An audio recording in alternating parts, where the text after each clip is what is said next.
SFI TMCP সংঘর্ষে রণক্ষেত্র Barasat college. SFI এর তৃণমূল ছাত্র পরিষদের লড়াইয়ের জেরে রীতিমতো রণক্ষেত্রের চেহারা নিল বারাসাত কলেজ। জানা গিয়েছে, সেমিস্টারের পরীক্ষা চলাকালীন কলেজের গেটের বাইরে বিক্ষোভ প্রদর্শন ও স্লোগান তোলে এসএফআই।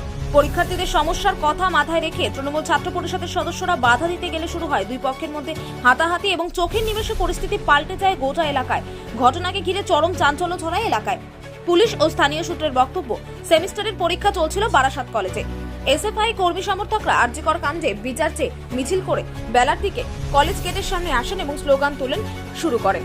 তখন তৃণমূল ছাত্র পরিষদের সদস্যরা এসে দাবি করে যে যেহেতু পরীক্ষা চলছে তাই স্লোগানই করা যাবে না।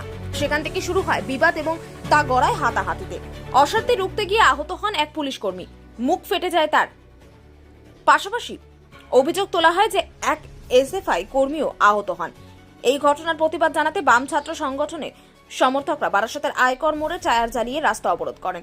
ঘটনাস্থলে পুলিশ পৌঁছে পরিস্থিতি নিয়ন্ত্রণে আনেন। বারাসাত পুলিশ জেলার পুলিশ সুপার প্রতীক্ষা ঝাড়খাড়িয়া বলেন, তদন্ত করা হচ্ছে এবং কলেজ কর্তৃপক্ষের বক্তব্য চাওয়া হবে।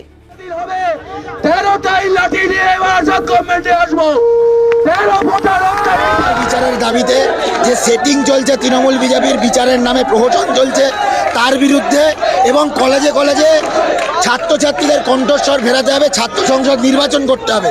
এই দাবি নিয়ে, এই দাবি ক্যাম্পাসের ছাত্রছাত্রীদেরও দাবি। এই দাবি নিয়ে আমরা আমাদের জেলার এর আগে 3টে কলেজ ছুঁয়ে বালাচাঁদ ইভিনিংয়ের সামনে এসেছি। সাধারণ ছাত্রছাত্রীরা আমাদের মিছিল দেখছে, কিন্তু এখানে যারা দুষ্কৃতী বহিরাগত, যারা কলেজের শান্তি নষ্ট করেছে, কলেজটাকে কাটমানির আখড়ায় পরিণত করেছে, তারা এখানে দাঁড়িয়ে আমাদের পতাকা ছিঁড়ে দিয়েছে। আমরা তাও আমাদের কমরেডদের সংযত করেছি এবং আমরা বলছি আগামী দিনে ছাত্র সংসদ নির্বাচন হলে আর কলেজে তৃণমূল ছাত্র পরিষদের কোনো নাম নিশান থাকবে না, আবারও এসআই ফিরবে।